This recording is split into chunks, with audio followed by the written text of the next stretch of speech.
উঠো তাড়াতাড়ি উঠো, 8:45 বাজে। না না 8:45 বাজে। শুভ সকাল বন্ধুরা, দেখো এখানে যে গরম জল বসানো হলো।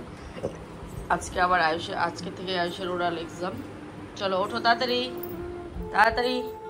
শুভ সকালের অনেক অনেক শুভেচ্ছা ও ভালোবাসা জানিয়ে আজকে আরেকটা ভিডিও শুরু করছি। আসলে ভিডিওটা কালকেই দিতাম, সংসারের এত কাজের চাপ বাচ্চা নিয়ে আমি এডিটই করতে পারিনি। তার মধ্যে ব্লগটাও একটু ছোট হয়েছিল। তো ওই যে তোমাদের সামনে যেরকম সেরকম ব্লগ আমার প্রেজেন্ট করতে ইচ্ছে করে না।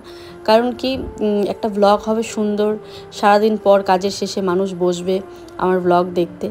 অনেক দিদিভাই আমাকে বলে যে প্রিয়া তুমি একদম রেগুলারিটি মেনটেন করতে পারছো না, ভালো লাগছে না প্রত্যেক দিন আগে ভিডিও দিতে, টাইম টু টাইম দিতে। তো বন্ধুরা বা দিদিভাইরা তোমাদের একটা কথাই বলবো যে আমার সময়টা প্রচণ্ড খারাপ যাচ্ছে। তো আমাকে একটু সময় দাও, এই 6টা মাস 1টা বছর যেতে দাও, দেখবে সব আবার আগের মতো। আমি চেষ্টা করি প্রত্যেক দিন টাইম টু টাইম ভিডিও দেওয়ার, কিন্তু কি বলতো এক ফোঁটাও পারি না। কারণ ছোট ছেলে কোন সময় কান্না করে, কোন সময় তাকে নিতে হয়, টাইমটা মেনটেন করতে পারি না। তারপরে তো সংসারের নানান কাজ, তারপরে এত ব্র্যান্ড প্রমোশন থাকে আমার। তো সব মিলে আগে যেমন কোনো ব্র্যান্ড প্রমোশন ছিল না, ছিল 1-2 ছিল, মাসে 1-2 হতো বা 3টে হতো, করে ফেলতে পারতাম, চাপ হতো না। এখন কিন্তু আমার রেগুলার ব্র্যান্ড প্রমোশন থাকে। তো বুঝতেই পারছো, আর সামনে পুজো আসছে, কাজের চাপ অনেক, কাজের প্রেশার অনেক। তো সেক্ষেত্রে ব্লগটা আমি টাইম টু টাইম দিতে পারি না, কিন্তু চেষ্টা করি প্রত্যেক দিন দেওয়ার। মানে একটা ছোট বাচ্চা নিয়ে যতটুকু করার আমি করি আর কি।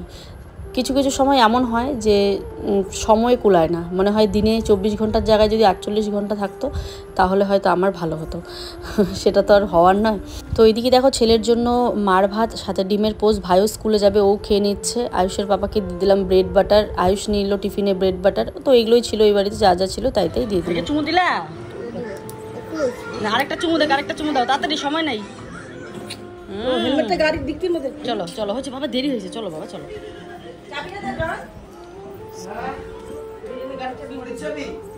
স্কুটির চাবিটা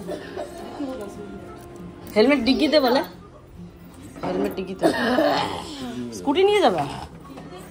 হ্যাঁ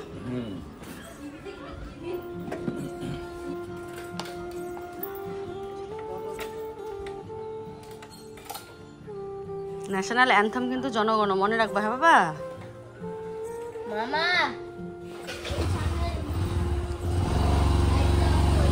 বাবা ঠাকুর নামও করো, আয়ুষ চলো ঠাকুর নামও করো। এখান থেকে না, ঠাকুরের সামনে গিয়ে। ঠাকুর আমি যাতে পরীক্ষা ভালো করে দিতে পারি, ঠিক আছে? নমো হয়ে গেল, ওটা নমো।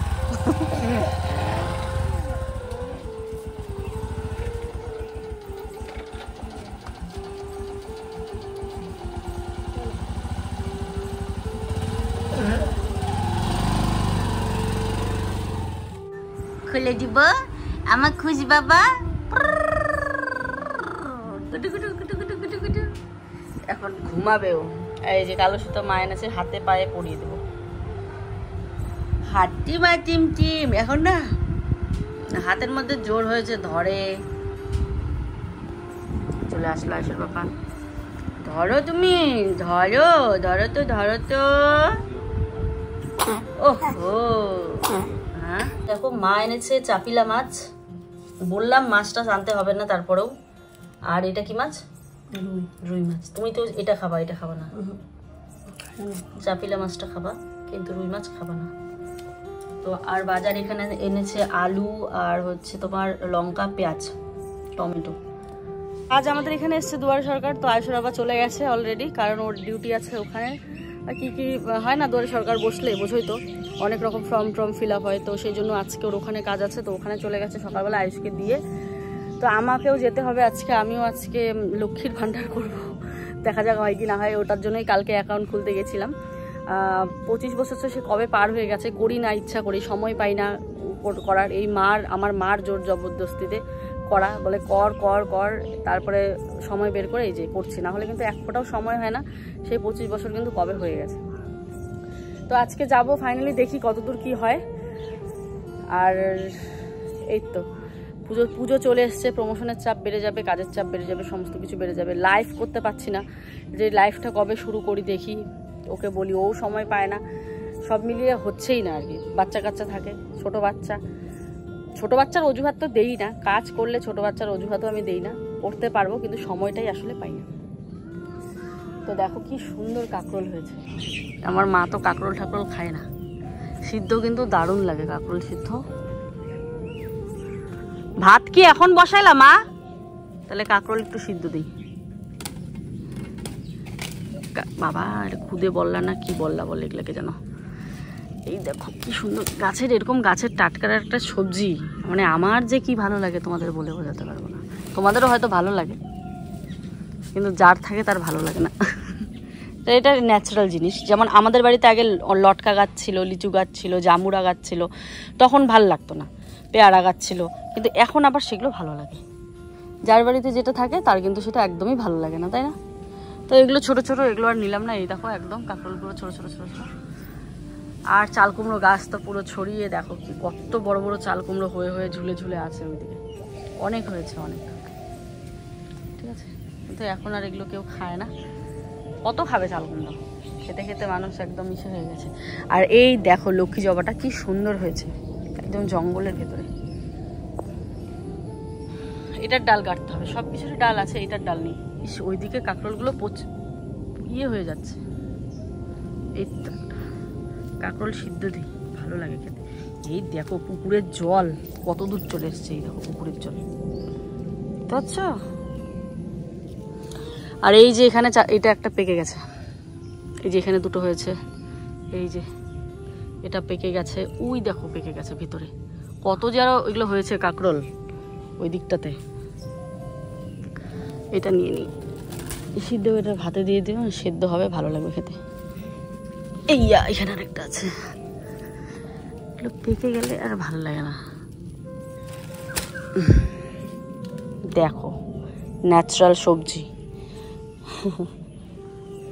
নিলাম, আরও আছে, খুঁজলে পাওয়া যাবে এদিক সেদিক, কিন্তু আর একজন দুজনের জন্য আর এতগুলো নিয়ে কী করবো। মাও সেরকম খায় না, দেখি মাখবো, সিদ্ধ করে মাখে খাওয়াবো ভালো করে, পেঁয়াজ লঙ্কা দিয়ে মাখলে ভালো লাগবে খেতে। একটা আলু দেবো সাথে।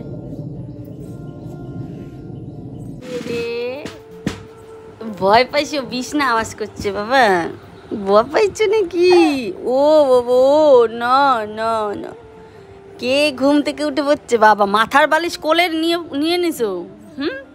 মাথার বালিশটা গুদুন স্নান করছে আমার বাবা, চান করে ঘুমু দিছ? ওলি ওলি ওলি ওলি, কই কই কই পাপাতে কই? তো এসছিলাম বানাতে, রেশন কার্ডের প্রয়োজন, তো ওটা তো শাশুড়ি মার কাছে তো হলো না, তো আজকে আবার বাড়ি চলে যেতে হচ্ছে, হয়নি। ওর সাথে কার্ড আর লক্ষ্মীর ভাণ্ডার দুটো একসাথেই করতাম, তো যেখানে রেশন কার্ডের প্রয়োজন ছিল, আয়ুষের বাবারটা নেই, আমারটা আছে, আমারটা এই বাড়িতেই আছে, আমারটা ট্রান্সফার হয়নি। তো নানান সমস্যার কারণে আবার পরশুদিন কাজটা করতে হবে, তো এই আর কি। তো চলো এখন ভাত খাবো, ভীষণ খিদে পেয়েছে, আজকে খাইনি। কি রান্না করেছে দেখি মা। মাছের ওই যে রুই মাছ না, হ্যাঁ রুই মাছের কারি, মাছ টাছ একদম খেতে ইচ্ছে করে না। কাঁকরোল ভাজা, ওই যে গাছ থেকে কাঁকরোল পেরেছি, ভেবেছিলাম মাখা খাবো, কিন্তু কাঁকরোল ভাজা। আজকে সকালবেলা পিসির এখানে খেয়েছি ওই মাছে মুড়ি ঘন্ট দিয়ে, তাই সকালে আর খাইনি আমি, এখন খাচ্ছি।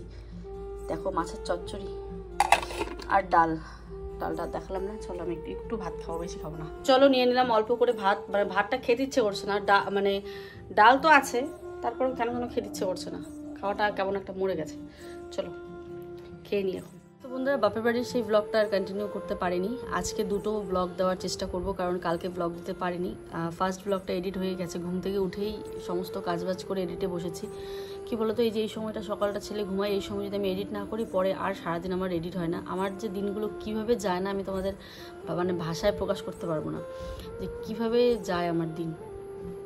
তারপরেও এই যে একদিন মানে এমন হয় সারাদিন কাজ করার পর আর এডিট করতে ইচ্ছে করে না, মনে হয় যেন আমি একটু রেস্ট করি, কিন্তু তারপরেও মনে হয় যে না তোমরা এই যে বসে থাকো। যেমন কালকে এত চেয়েও আমি ব্লগ দিতে পারলাম না, ব্লগ করা ছিল, ছোট হলেও একটা ব্লগ করা ছিল, যেটা এতক্ষণ দেখতে পারলে, চাইলে দিতে পারতাম, দিতে পারিনি। মানে কোনোভাবে কোনো কিছু হয় না আর কি, মানে কি বলবো তোমাদের। তারপরে তোমাদের শুধু এইটুকু কথাতে দিদিভাই তোমার ব্লগ ভালো লাগে, কেন দাও না, যার জন্য ব্লগগুলো মানে অনেক কষ্টে পোস্ট করি, সেই জন্য দেখতে পাও যে টাইমের কোনো মানে ইয়ে হয় না, টাইমের এসেছিল ওই আমার রেশন কার্ডটা দিতে। আজকেই তো স্বাস্থ্যসাথী কার্ড করার কথা, আবার ছেলের ইঞ্জেকশন আছে, তো দেখি। তো যাকে মার সাথে কথা বললাম, চাটা বানিয়ে দিলাম, তো মা এখন চলে গেল, তো এই যে আসলাম। এই ছোট ব্লগটা আমি দিতাম না, একসাথেই দিতাম, কিন্তু ওই যে সময় নিয়ে এই ব্লগটা পোস্ট করি, তারপরটাও আজকে 2টো ব্লগ যাবেই যাবে, যে করেই হোক আমি এখনই এডিট করে এটা দেখি 3টে সাড়ে 3টের মধ্যে পোস্ট করার চেষ্টা করব। তো যারা আমাকে ভালোবাসো, আমার নর্মাল ডে নর্মাল লাইফস্টাইল দেখতে পছন্দ করো, তাদের জন্য এই ব্লগটা। জানি এই ব্লগটা ততটা ভিউ হবে না, তারপরেও ব্লগের থাম্বনেল টাইটেলের জন্য কিছু তো কথা আমাকে বলতেই হবে। সেটা হচ্ছে থাম্বনেল টাইটেল, তারপরেও এটা নিয়ে কিছু বলার আছে। অনেক দিন থেকেই জিনিসটা মানে হচ্ছে, আমি ব্যাপারটা ভাবলাম, মানছি আমি অশিক্ষিত, ব্যাপারটা আমি ভাবলাম যে এই যে ক্লাস কিডস থেকে, কিডস LKG UKG 1 2 3 4 5 6 7 8 9 10 11 12, এই যে 12 ক্লাস পর্যন্ত যে আমি পড়াশুনো করেছি, যারা আমাকে অশিক্ষিত বলো, আমি একটা কথাই বলতে চাই যে এই যে 12 ক্লাস পর্যন্ত যে আমি পড়াশোনা করেছি, তাহলে এই যে 1 থেকে 12 মানে না সরি 1 থেকে 12 তো আছেই, মানে এখানে 12 বছর, আর ওইদিকে LKG আমি তো যেহেতু আসামে পড়েছি এ বি তারপরে 1 2, তো ওখানে ধরো 2 বছর, তো 12 13 14, এই যে 14 বছর যে আমি পড়াশুনো করেছি, তার মানে এই 14 বছরের পড়াশোনার আমার কোনো দাম নেই। মানে এই 12 পাস করার পর কলেজ লাইফ 3 বছর করার পর যে বিএ পাসটা হয়, সেইটা করলেই শিক্ষিত, তাকে শিক্ষিত বলা যায়। মানে বিএ পাস গ্র্যাজুয়েশন কমপ্লিট করলেই তাদেরকে শিক্ষিত বলে। আর যারা 12 পর্যন্ত পড়াশোনা করেছে তারা একদম মানে গণ্ড মূর্খ অশিক্ষিত। সবই ঠিক আছে, যারা আমাকে অশিক্ষিত বলো সব ঠিক আছে, কিন্তু আমি এটাই মানতে পারছি না যে আমি যে আমার বাবা যে আমাকে যে 12টা বছর পড়ালো, আমার বাবা পড়াতে চেয়েছে কিন্তু আমি পড়িনি, তার কারণটা তোমরা জানো। যাকে এই যে 12টা বছর যে মা বাবা আমাকে পড়ালো, তার মানে এই পড়াশুনোটা কোনো পড়াশুনোই নয়, তাই না? যারা আমাকে অশিক্ষিত বলো। 2 নাম্বার হচ্ছে সবচেয়ে বড় শিক্ষা কী বলো তো? মা বাবার শিক্ষা। এই যে মা বাবার শিক্ষাগুলো যে পেয়েছি, তো সেটাও একদম মানে শিক্ষা নয়, সেটাও সেক্ষেত্রেও আমি অশিক্ষিত। তো এই 3টা বছর মানে যারা বিএ পাস করে, গ্র্যাজুয়েশন কমপ্লিট করে, 3 থেকে 4 বছর আমার যতদূর মনে হয়, 3 থেকে 4 বছর, এই 4টা বছর পড়া মানেই আমি শিক্ষিত হয়ে যেতাম, তাই না? এখনও আমার চোখে দেখা বন্ধুরা, এখনও এমন কিছু বিএ পাস মানুষ আছে যারা ইংলিশে একটা অ্যাপ্লিকেশন লিখতে পারে না, দরখাস্ত, যে ধরো নর্মাল একটা দরখাস্ত যে আমার স্কুল যাওয়া, আমি স্কুলে যাব না, শরীর অসুস্থতার জন্য 3-4 দিন বন্ধ যাবে, বা 3-4 দিন বন্ধ গেছে আমি যার জন্য আসতে পারিনি, এই যে সাধারণ একটা অ্যাপ্লিকেশন, এমনও কিছু মানুষ আছে তারা বিএ পাস না, তারা এমএ পাস, তাদের পুরো ডিটেলস বলছি না, আমার চোখে দেখান, তো তারা একটা অ্যাপ্লিকেশন লিখতে পারে না। তাহলে এটার থেকে এটাই প্রমাণিত যে সব বিএ পাস মানুষরা কিন্তু শিক্ষিত হয় না, তাই না? আবার যারা বিএ পাস করে না তারাও দেখবি অনেক অনেক কিছু জানে। আমি আমার কথা বলছি না, আমি মানুষের কথা বলছি, যে কোনো মানুষের কথা। তো পরেও আমি এটুকুই বলবো, হ্যাঁ আমি অশিক্ষিত। কিছু কিছু মানুষ আমার টাইপিং মিস্টেকের জন্য বা আমার কথা বলার কোনো এটা অনেকেরই ভুল হয়, যেমন কথা বলতে অনেকেরই ভুল হয়, ভুল হতেই পারে, মানুষ মাত্রই ভুল হয়, জানা জিনিসগুলোও ভুল হয়ে যায়, টাইপিং মিস্টেক হয়, কোনো সময় ঠোঁটস্থতে ভুল হয়, ঠোঁটস্থ মানে ঠোঁটস্থ মানে বোঝো, মানে আমাদের স্যার সংস্কৃত স্যার বলছিল ঠোঁটস্থ মুখস্থ করবি না, ঠোঁটস্থ করবি সবসময়, মানে ঠোঁটে আগালে থাকবে কথা, এরকম মানে পড়াশোনাগুলো এটা বলেছিল। যাকে তো এই যে আমার কথা বলাতে ভুল হওয়া, এগুলোকেও মানুষ আমাকে অনেক কিছু ভুল হলে অশিক্ষিত, এমনি তো একটা ট্যাগ লাগিয়ে দিয়েছে আমি অশিক্ষিত। ঠিক আছে, আমি যদি আর 3 বছর জোর করে পড়ি, বিএ পাসটা করি, তাহলে আমি শিক্ষিত হয়ে যাব। তো এই কমেন্টটা আজ থেকে নয়, 3-4 বছর থেকে আসছে, তো আমি কোনোদিন রিপ্লাই দিইনি। তবে আমি কাল রাতে ভাবলাম ব্যাপারটা, যে আমি যে 12 অবধি পড়লাম, তাহলে সেটা কোনো পড়াই ছিল না, তাই না? মাধ্যমিক পাস করলাম, 12 পর্যন্ত পড়ে আমি এইচএসটা দিতে পারিনি, তো মাধ্যমিক পাসের রেজাল্টটাও আমার মোটামুটি ভালো, তো রেজাল্ট তো আর এখানে শো করতে পারছি না। তো যাকগে, নিজের ভালোটা নিজে বলবো না। যদি একান্তই কারো জানার ইচ্ছে করে যে আমি স্কুলে কেমন ছিলাম বা কিছু, আমার স্যাররা আমার ব্লগ দেখে, হ্যাঁ, স্যারদের সাথে কথা বলতে পারবে যে কেমন ছিলাম পড়াশোনায়, কি না কি।